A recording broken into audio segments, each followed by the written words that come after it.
আমার আজকের গল্প রাজার হেঁচকি, লিখেছেন শীর্ষেন্দু মুখোপাধ্যায়।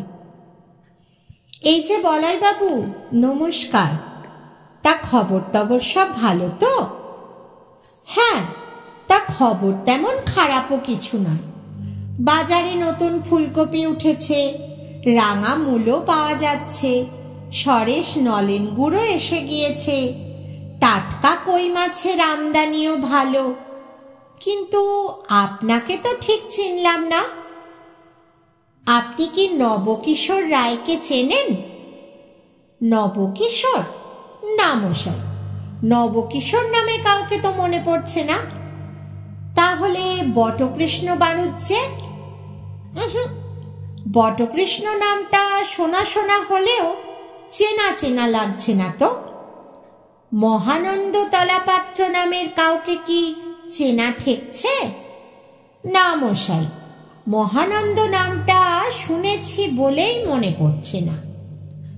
মুশকিল কি জানেন বলাই বাবু, আপনি না চিনলেও এরা সব আছেন। কিন্তু এই আপনার মতোই সকালে বাজার করছেন, 10টায় অফিসে যাচ্ছেন, সন্ধেবেলা বাড়ি ফিরে রুটি আর কুমড়োর ছেঁচকি খাচ্ছেন, লুঙ্গি পরে রকে বসে আড্ডা দিচ্ছেন।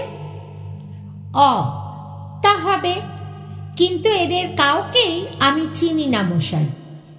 আগে তাই তো বলতে চাইছি বলাই বাবু, দুনিয়ার কটা লোককেই বা আপনি চেনেন?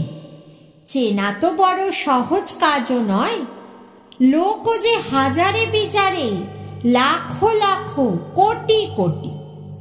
কোন মহাপুরুষ যেন বলেছেন, লোক না পোক। তা এত অচেনা লোকের মধ্যে এক আধজনকে মাঝে মাঝে চেনা করে নিতে ইচ্ছা যায় না আপনার?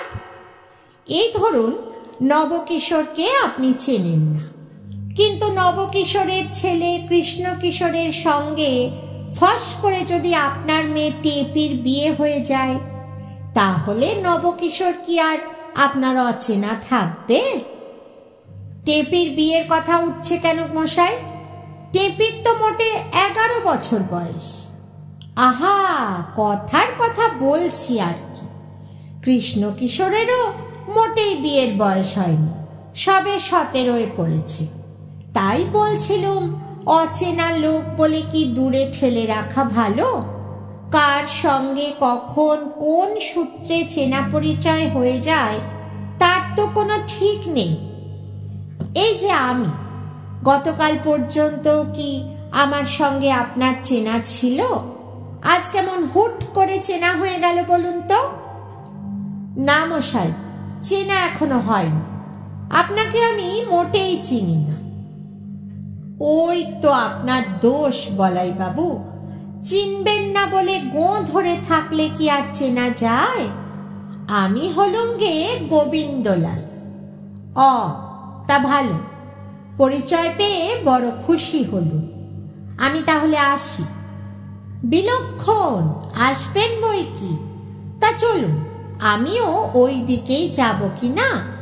যেতে যেতে দুটো সুখ দুঃখের কথাও বলা যাবে। তবে আমার আবার দুঃখের পাল্লাটাই ভারী। দেখুন গোবিন্দবাবু, দুঃখ টুক্ষ আমাদের সবারই আছে। এখনো সব হাঁপড়হাঁটি শোনার আমার সময় নেই, অফিসে দেরি হয়ে যাবে।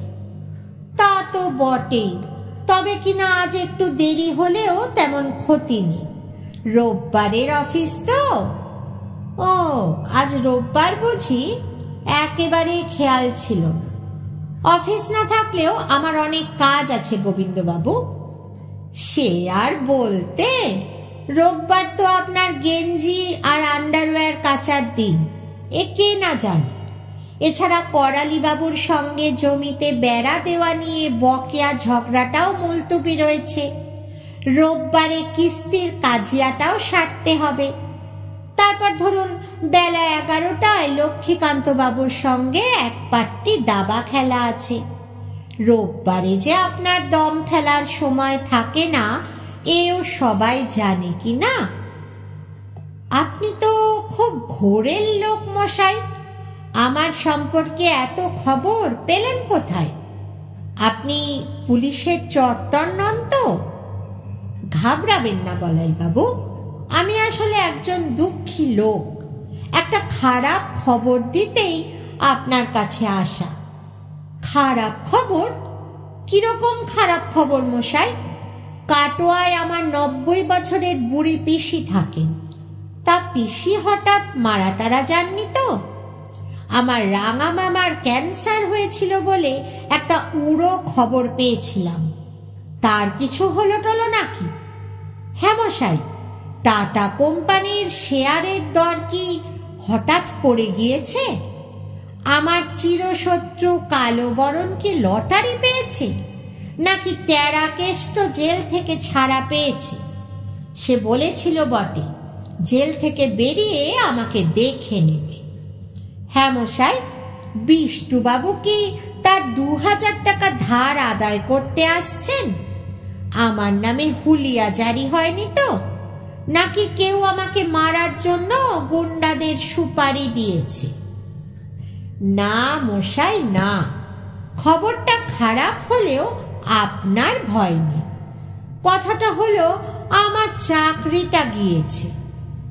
যাক বাবা, বাঁচা গেল। খারাপ খবরের কথা শুনলে আজকাল বড় বুক ধরফর করে। তা আপনার চাকরি গেলে আমার কি যায় আসে বলুন? আমি মশাই বড্ড ছাপোষালো, সাহায্য টাহায্য চেয়ে লজ্জা দেবেন না। আরে না, আপনাকে লজ্জা দেওয়ার কোনো ইচ্ছেই আমার নেই। দুঃখের কথা কইলে বুকটা একটু ঠান্ডা হয়, এই যা। তা বেশি ঠিক। তা আপনি কোথায় চাকরি করতেন গোবিন্দবাবু? রামনগর রাজবাড়িতে। রামনগর রাজবাড়ির কথা জানেন কি? রামনগর রাজবাড়ি? না তো, ঠিক মনে পড়ছে না। আপনার জানা না থাকলেও রামনগরের রাজবাড়ি খুবই বিখ্যাত। তা হতেই পারে, কত কিছুই তো আমাদের জানা নেই। অতি সত্যি কথা, অনেক কাঠখড় পুড়িয়ে সেই রাজবাড়িতে আমার একটি চাকরি হয়েছিল। রাজবাড়ির চাকরি? কিন্তু শুনতে পাই আজকাল আর রাজা গজাদের দিন নেই। রাজবাড়িগুলো সব মিউজিয়াম বা সরকারি দপ্তর হয়ে গিয়েছে। তা গিয়েছে বটে, তবে দেশের সব চোর ডাকাত যেমন জেলে যায় না, পুকুর বা নদীর সব মাছই যেমন ধরা পড়ে না, দেশলাইয়ের সব কটা কাঠি যেমন জ্বালানো যায় না, তেমনি রাজবাড়িগুলোরও কয়েকটা এখনো টিকে আছে। রামনগরে শুধু রাজবাড়িই নেই, জরির পোশাক পরা, মুকুট মাথায় পুরো রাজা আছেন। তার 3 রানী, মন্ত্রী, সেনাপতি, সেপাই, শান্ত্রী সব আছেন। সকালে রোজ দরবার বসে, সেখানে অপরাধীদের বিচারও হয়। সভা গায়ক, সভা কবি পর্যন্ত আছেন। বলেন কি মশাই, এ তো আষাঢ়ে গল্প। তা সেখানে যাওয়া যায়? খুব যাওয়া যায়, রাস্তাটা একটু পেঁচালো, এই যা। তা আপনি সেখানে কি চাকরি করতেন গোবিন্দবাবু? চাকরিটা বেশ গুরুতরই ছিল মশাই। সকালে শয্যা ত্যাগের পর থেকে রাতে শয্যা গ্রহণ পর্যন্ত রাজামশাই কবার কাশলেন, কবার হাঁচলেন, কবার হাই বা ঢেকুর তুললেন এবং কটা দীর্ঘশ্বাস ফেললেন তার হিসেব রাখা। কাশি হলে ক্রস চিহ্ন, হাঁচি হলে ঢেঁড়া, ঢেকুর তুললে গোল্লা, হাই তুললে দাঁড়ি, আর দীর্ঘশ্বাস ফেললে ভাবচিহ্ন।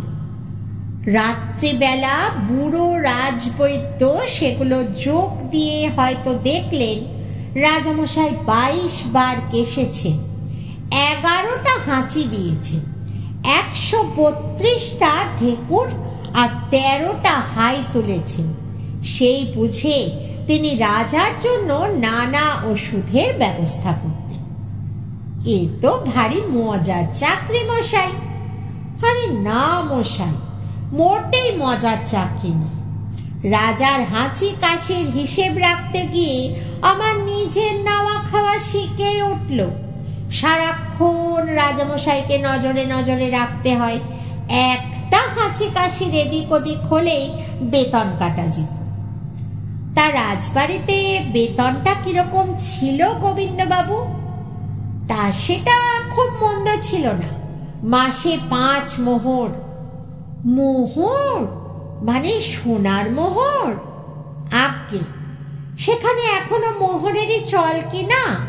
রাজামশাই তো সোনার উপর ছাড়া আর কোনো ধাতু ছুঁতেনি না। তার তলোয়ারের হাতলটাও রূপ বাঁধানো, গাড়ু পিকদানি থালা গেলাস সবই রূপ।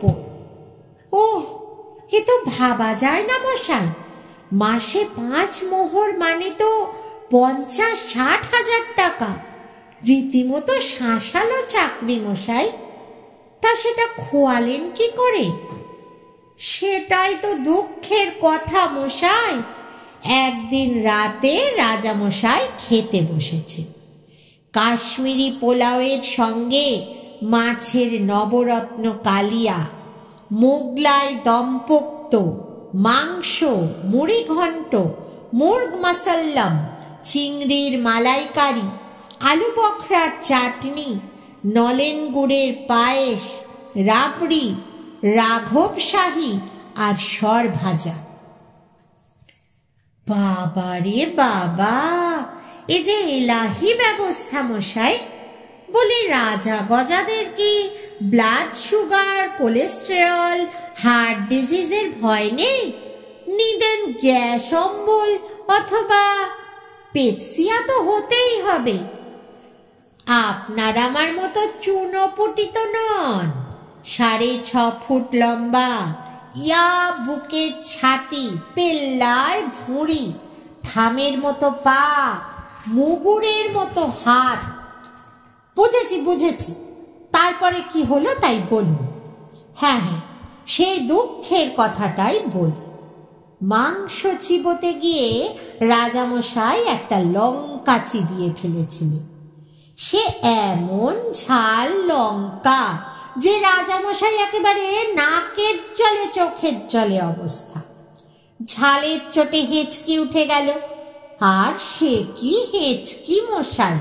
হেঁচকির চোটে দম বন্ধ হয়ে যাওয়ার জোগাড়। রাজবৈদ্য ছুটে এলেন, মন্ত্রী এলেন, সেনাপতি এলেন, বিদূষক এলেন। ঘটি ঘটি জল খাওয়ানো হলো, নানা মুষ্টি যোগ প্রয়োগ করা হলো। বিদূষক নানা রসিকতা করলেন, কিন্তু কিছুতেই কিছু হয় না। রাজামশাই হিচিক হিচিক করে কেবল হেঁচকি তুলে যাচ্ছে। তখন আমি বললাম, মন্ত্রীমশাই, আমি একটু চেষ্টা করে দেখব? মন্ত্রী বললেন, অবশ্য অবশ্য, রাজাকে আরোগ্য করলে পারিশ্রমিক পাবে। আমি দুরু দুরু বুকে এগিয়ে গিয়ে কি করলাম জানেন? রাজার গালে সপাটে এক চর কষিয়ে দিলাম। বলেন কি মশাই? এ হে হে, এটা খুব ভুল করলেন। রাজার গালে চড় মারলে কি কারো চাকরি থাকে? থাকে। আমারটা অন্তত ছিল। কারণ সামান্য একজন নফরের হাতে আচমকা চড় খেয়ে রাজা এমন চমকে গেলেন যে তার হেঁচকি সেরে গেল। গম্ভীর হয়ে শুধু বললেন, এই ছোকরা কে? মন্ত্রী বললেন, মহারাজ, এ আপনার হাঁচি কাশির হিসেব রক্ষক। রাজা থমথমে মুখে একটা দিয়ে শোয়ার ঘরে চলে গেল। হেঁচকি সেরে যাওয়ায় আমি 1 থালা রূপোর টাকা বকশিস পেলাম, কোম্পানির আমলের অ্যান্টিক জিনিস। তাহলে চাকরিটা গেল কিসে? পরদিন আমাকে বরখাস্ত করে যে চিঠিটা দেওয়া হলো তাতে লেখা ছিল, রাজা কটা হেঁচকি তুলেছিলেন তার হিসেব রাখনি বলে তোমাকে বরখাস্ত করা হচ্ছে। এ তো বড় অন্যায় মশাই। হেঁচকি হিসেব রাখবার তো কথা ছিল না আপনার। সেই দুঃখের কথাই তো বলতে এত দূর আসা মশাই।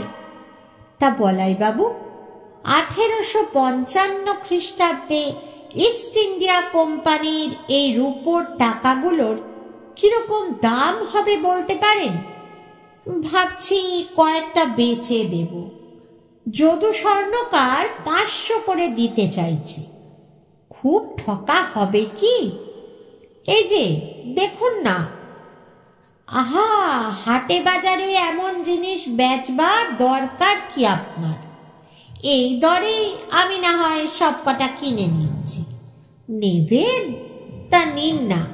চেনা মানুষের কাছে 200-500 টাকা ঠকেও সুখ। তা তো বটেই, তা তো বটেই।